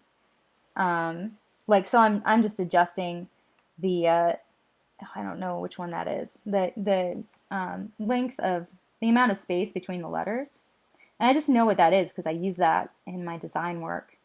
Kerning? Yes, I always forget which one's kerning and which one's the one that isn't kerning. And I don't want to sound stupid by using the wrong word. I'm not always great with the technical terms for design stuff. Because I learned a lot more user research stuff than I learned design words in my education. And that's just my own limitation. I went to school for photography, so every term that I've learned is from working with creators that know what they're doing. Let's see. Is everything on the right layer? Sometimes I just need to check. I'm going to put you on a different layer. I want you on the cool text layer. Yeah, it's totally cool if you learn stuff as you go. You have helpful people to remind you that the word that you're looking for is kerning. That's one of the advantages of working with people who are really smart and know Oh things. gosh, no. Well, I will say too. Just take it. You know, it's we encourage all of our creators too. Like I know a lot of people when they first start making comics, they have a baseline knowledge, but a lot of what they're doing is working on instinct, which is great. You want to trust your instincts, but if you're ever struggling, you know, reach out and we will get you the resources you need. Whether it's just having a conversation with somebody that's like very comfortable with it, or sending a tutorial. We're here to help out. Absolutely. And I can't emphasize enough. If you're stuck, if you're like banging your head on against a wall, and not even just with like comic books, like with drawing or lettering or just like designing stuff in real life. And by real life, I mean like a boring office job. Um, just talk to somebody. Sometimes even just talking to somebody about what you're struggling with will help you work out what you want to do, how you want to move forward. My friends and fellow designers are always my best resource. Yes. And also, there's tons of smart people on the internet who have written stuff down that you might find to be helpful. Yeah. Lo and behold, you're not the first person to have the problem you are struggling with. So sometimes if I'm really struggling with something, I'll go on the internets and look and see what other people, see if I can find anything that, like suggestions or tutorials or whatever, or just inspiration. Crap, I really need to start working on these tails.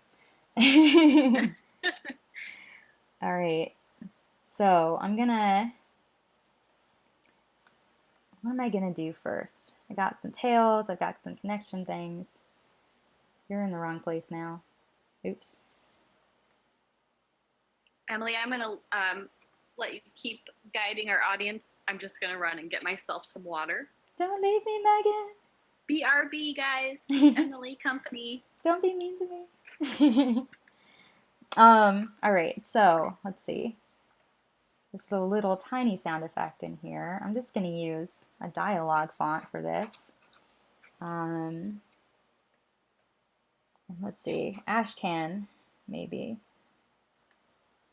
Where is Ashcan? Yeah, it's a nice raspy kind of font. I'm just gonna bring the opacity down because it's kind of a soft noise. And I'm gonna make it maybe a little tiny bit blue. Let's see, is that visible enough?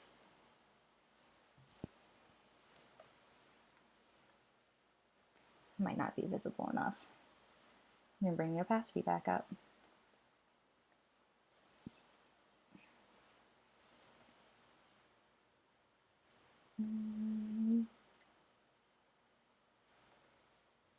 There we go. I'm going to deal with that later maybe. Pen tool. So I'm just going to draw in some shapes for my tails with the pen tool. And if I'm just doing basic tails, let's make a little triangle shape here.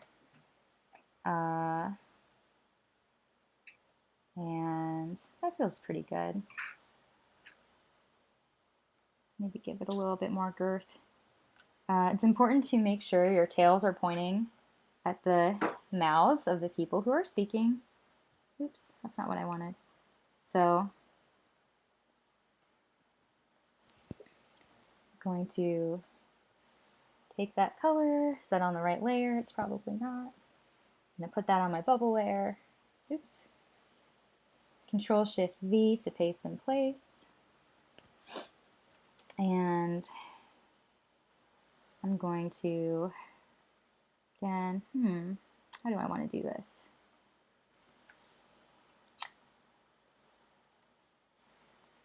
I guess I'll give this, oh no, I want to give this a wiggly tail because he's whispering. And I have some room to play with. So I'm starting in the middle, just kind of giving a little wiggly tail that should point at the mouth. Again, I'm going to give this stroke. Going to copy, paste in place. Ta-da! Use the pen tool. Oh, go ahead, sorry. Oh, I was just going to say, Blambot also has some really great do's and don'ts for tail placement on his website. Definitely check that out. Absolutely. It's so super helpful. I really hope I'm not breaking any rules. Trying to remember them off the top of my head. I think I'm doing okay. Don't cross the tails. Don't cross the tails. Don't do it. Oops, what did I do? Okay. So that's not pointing in the right direction anymore. Just gonna, oops, not what I wanted. Delete anchor point tool is different from actually just deleting things with the delete key. Oh, so we're coming up. We're about 15 minutes from the end. Just want to remind our viewers, if you have any questions, please send them to us shortly so that we can address them. And just want to thank Emily for doing this wonderfully detailed demonstration. This is our first live stream, by the way. We've done tutorials before. The wonderful Greg Sorkin has done a tutorial for Ladies Night that's available on our YouTube page for lettering. But the live one is a new thing for us as well. And we're so glad that you guys, we still have people tuning in. So thank you for that. I really hope that everybody found this to be useful, helpful, and you know, if you have any questions after the fact, I'm sure Megan would be able to help you get in touch with me.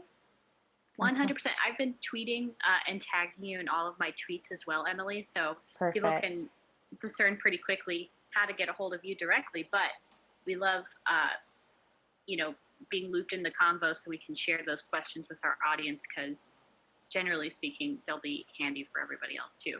And this will be available for viewing later on the YouTube channel as long as nothing technically goes wrong with the recording. So far, I think we're good. Yeah. So far, I think we're good. We haven't had anybody like frantically messaging us like, it's dead or we can't hear anything. It's dead, Jim. Sorry. All right. All right. I'm going to start going through and unifying some of the shapes that I have. Just so you guys can see me doing that. And then I want to pop into Photoshop really quickly to show you the really cool, fun hand lettering that I did for the final panel. So again, before I unify my shapes, I like to copy them, and then I'll rename this layer so everybody knows what it is. Unified shapes. Oops.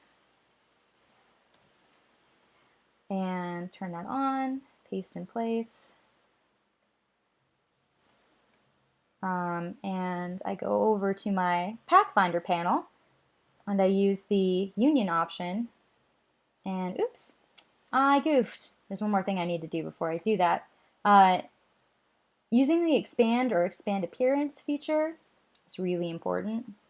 It'll fill out all the shapes automatically so that when you hit Union, they retain their shape pretty good. You can go back and still edit stuff if you want.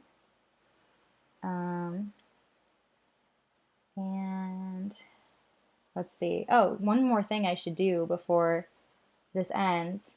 I'll post the final lettered page on my Tumblr if you want to link to it. just so Yes, everyone yes. can see. I actually lettered the whole thing already, but I didn't save it because that would have been smart and prudent and forward looking. But I could send it to you first thing tomorrow, and you guys could all see how this looks when it's done. Um, so, oops, let me get all my bubbles out. Um, when I'm done with a project, before I send it over to Megan or my lovely editor, whoever I'm working with, um, I wish I would just do that automatically. I expand all of my shapes and text. So I'm gonna duplicate this so that if I need to edit it for some reason later, um, I don't have to re-enter things because that is the least fun ever, is redoing your work. Um, so to expand your text is super easy. Just did a Control A to select everything. I go to Object. No, wait, that's wrong. I go to Type, Create Outlines, and it just automatically, everything is a shape now. And from what I understand, that is what you're supposed to do before you send something to print. Yes. That way, when the files get moved over to whatever computer is printing them, it retains the shape of the font that you used because fonts are a funny thing. And if the destination computer doesn't have the fonts that you have, there could be problems and they won't print and it would be horrible and nobody wants that. So just to back up again, because you said you're expanding. Right. Do you want me to go through and do that again? I think I get the process, but the language around it is confusing. Let's see. Let me go back. Because it's already a vector, so what's the difference when you're doing that final step? Well, this is actually, this is not technically a vector. That's live text. Okay, okay. And live text is not the thing that you want to send to print for the reasons I mentioned. Because live text, you can change the font, right? Oh, right, right. Yeah, and it's good when you're working because maybe you want to change the font. Maybe you decide that you hate Anime Ace now because you change your mind a million times a day. So yeah, you want to keep. This is why I have this like working layer here that I locked. If I wanted to some reason, go back and change all my fonts to something else, I don't have to redo a million things because when you convert this from live text into a vector shape, that is permanent. You cannot undo it. Yes. It is done forever. So here we go. Let me just zoom in and show you. That's a shape now. That's a vector now. You can see all of the little anchor points. Oops, that's not what I meant to do. Oh, it's probably because it's in a group and that's annoying. Yeah, there we go. I can like mess with the shape if I want to. Look, see, that's a shape. Let me change that so you can see for reals. That is not a letter anymore. Well, because I messed it up. But yeah, and I think it's interesting too. Like, I can't stress the importance of that enough because, like, some people will just stop at the live text stage and not do the outline. Do not stop. So people do it at different steps in their lettering too. Like some people do it before they drag it onto the artwork. It's just on the what do you call it? Right. Your work area. So, when you do that is a personal choice, but I like the fact that you mentioned that, you're still experimenting and you tend to make a lot of your decisions about your lettering as you're getting it on the page and seeing how it interacts with the artwork. So as long as it gets done eventually. Yeah, and again, you figure out what works for you. This is just what works for me. You might find that you like doing something in a totally different way. Maybe you want more control. Maybe you want to spend less time doing it. Really, the most important thing is that readers can read it, and that you can do it, and that it doesn't drive you crazy while you're doing it.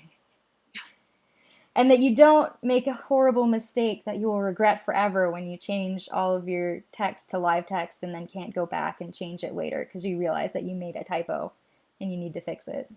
Oh no. Yeah, so that's why I have my copy of my live text Yes. layer in case something horrible happens. Because like I showed you guys, it's so easy to convert all of all of this text to vector outlines. So easy. Takes less than a minute. Um, Copying and pasting and redoing all of the shapes and aligning everything on your document again takes 1,000,001 years. And I only want to do that once. So really quickly, since we're getting close to the Yeah. end here, I want to show you my fun thing that I had a lot of fun doing. I'm going to go back into my Photoshop document. So just because I'm using Illustrator for the majority of my lettering, um, I still like to actually do some manual lettering sometimes. I'm really, really, really into hand lettering. I have so much fun. And by hand lettering, I mean like I have a brush pen. I like to mess around and do visual designs. So while I was working on prepping for the demo, let me put this on a different screen so we're not all confused. There we go. Um, Have you ever designed your own like hand lettered font to be I converted digitally? Not yet. It's something that I want to do. But I think I might do it now because I did It's this like a thing. designer bucket list thing. Yeah, well, I worked on this cool thing, and I'm like, wow, that would be a sweet ass font. Oh, sorry, sweet butt font. Um, so yeah, this is something I just did in maybe half an hour, and this is raster, and that's okay sometimes. This would be really difficult to do in vector, and sometimes there's a purpose for doing things in raster because I want this to be ugly and angry, and it'll still print well. Um, but yeah, so this is really mean, angry ghost who wants to eat my friend's head, and I really wanted there to be a visual impact. I wanted to do something fun, and there's all this cool negative space between them. So I just went in here. Um, I have a whole bunch of fun brushes that I just found on the internet or I made myself. Um, and, I just kind of go at it.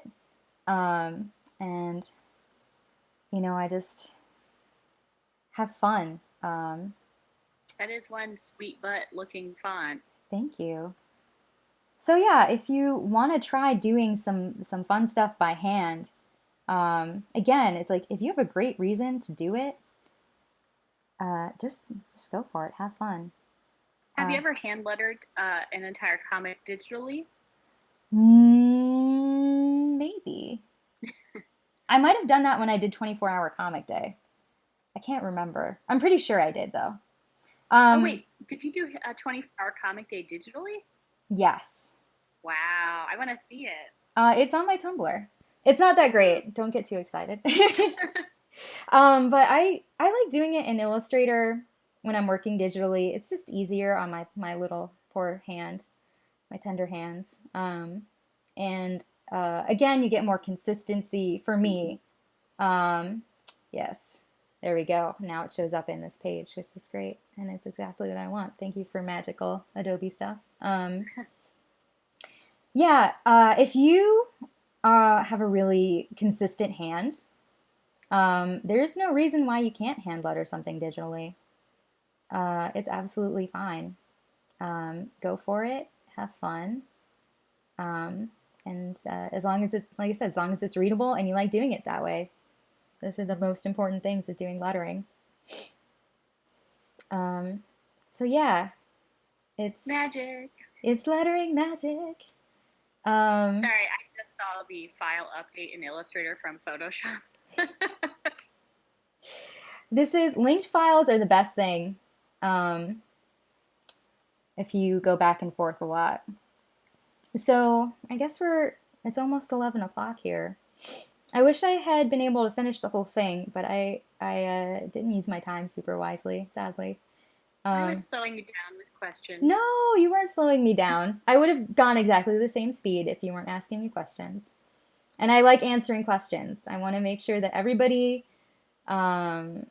feels confident And if they want to do lettering in Adobe Illustrator, that um, they can go in there and do it without having a headache or wanting to throw their computer out a window.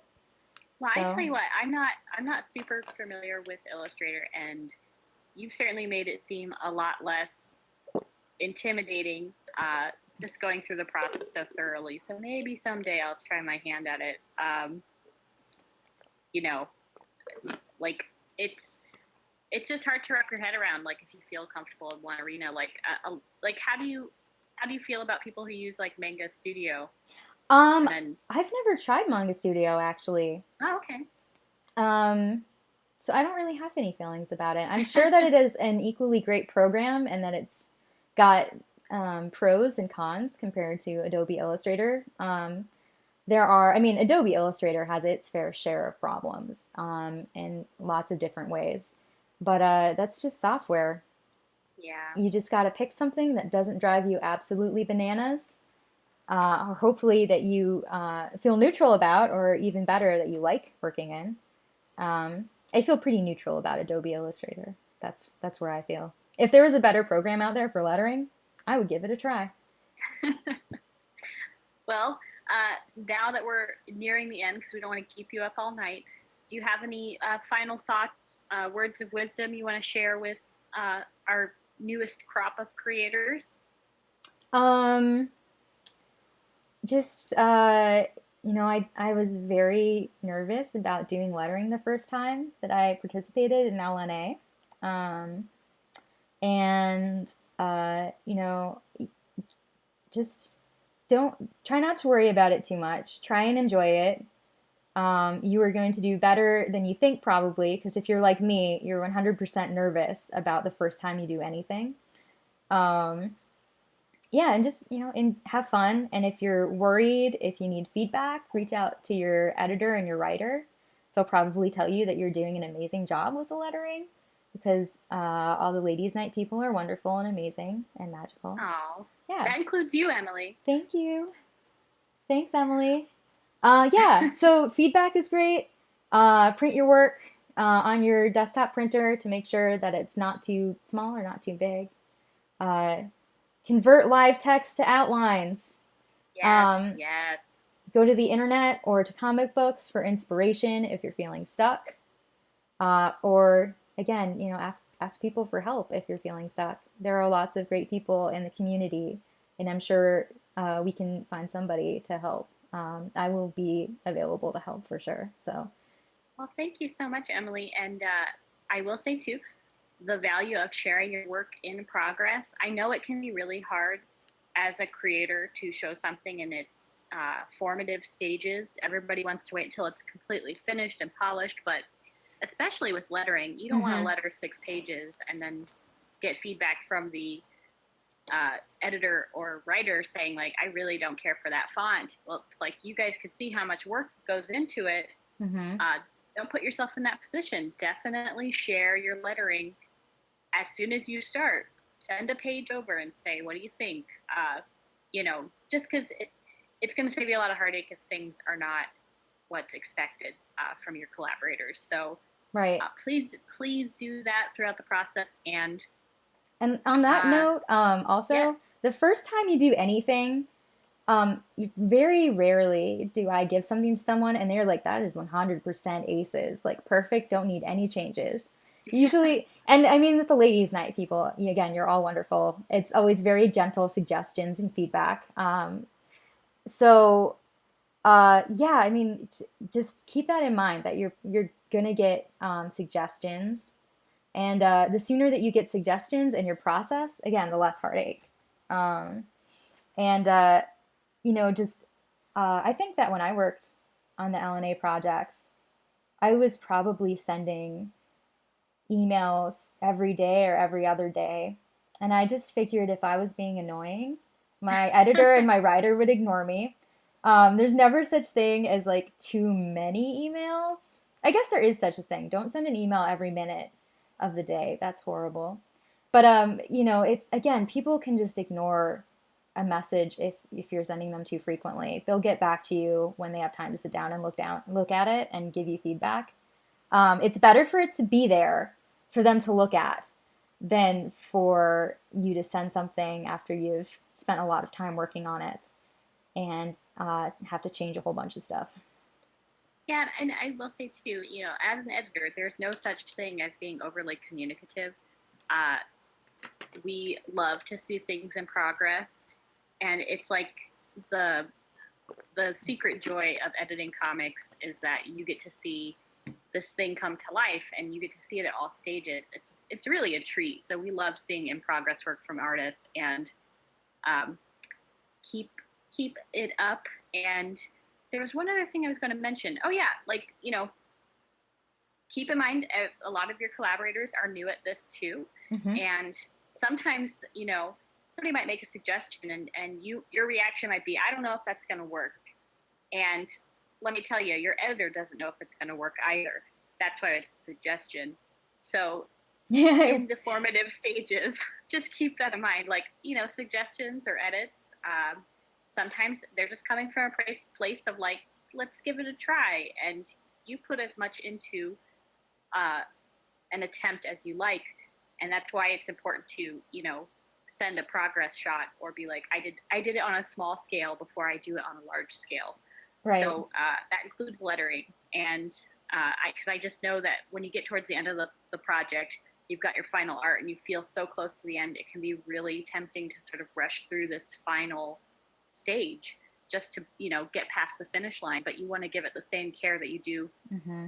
every other step of the product. So, Right. And again, on the note of like suggestions that maybe you don't feel super confident about, I think that this is the quote that you took from me when I did my spotlight or feature, whatever. yeah. I uh, I learned the hard way that you really should not ignore people's feedback. There have been multiple times, and I feel like at least I was humble enough to acknowledge it after the fact, where I was working with another designer or editor or writer or whatever in a situation, and they gave me a suggestion, and I was like, no, that's stupid. And then, like 3 days later, I was like, oh no, they gave me the that was the right thing to do. Crap. And then I have to very humbly, with my tail between my legs, go and be like, your idea was actually really good. I'm sorry I told you it was dumb. Um, you can just save yourself that horrible embarrassment by right off the bat just saying, like, I'll just give it a try. And you don't have to spend a lot of time. If you just want to try something really fast, that it will at least give you the idea of whether or not their idea is going to work out. And then you'll know. And if it's Yes. great, be very nice and give them lots of praise and hugs or whatever you do to people that you like. And if it's not great, you can just say, hey, I tried it. It just didn't work out the way that we wanted it to. Let's try and figure out something else. Or you might find something in the middle between their suggestion and your idea that's even better than both. So, yeah, just be open, try stuff. No put downs. Don't put down people's ideas. Or sleep on it too. I think it's really Absolutely. tempting. You might have like an immediate knee jerk reaction of like, ooh, Oh I don't like boy. that. Oh boy. Let me tell you about knee jerk reactions. I don't like that. That is always my first instinct. And I have to push that down really hard. So that's natural. Absolutely. Yeah, so because we do encourage our creators to get together for video chats, having some DMs. Always, always, always pull your editor into those conversations too. Mm-hmm. Uh, and I say this from a good place. It's not just from FOMO, fear of missing out, Mm-hmm. which is also true. I mean, editors want to be there for the magic too, but it's in your best interest to have somebody that's impartial, because the editors are here for support. We're not here to put our own artistic mark on something. So, having the editor involved in those conversations is really imperative, because things can get contentious on the turn of a dime.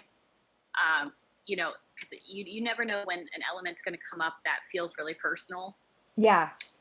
Yes. and having an editor there to be like, let's step back, or I think my opinion is a little bit more impartial, and I'm just going to make this suggestion, can really help diffuse a situation in real time. And it's really hard to walk that back after it Oh happens. yeah. Hurt feelings. Yeah. They stick with you. And I mean, another thing to remember is even though they're the editors, we're all comic book readers. This is true.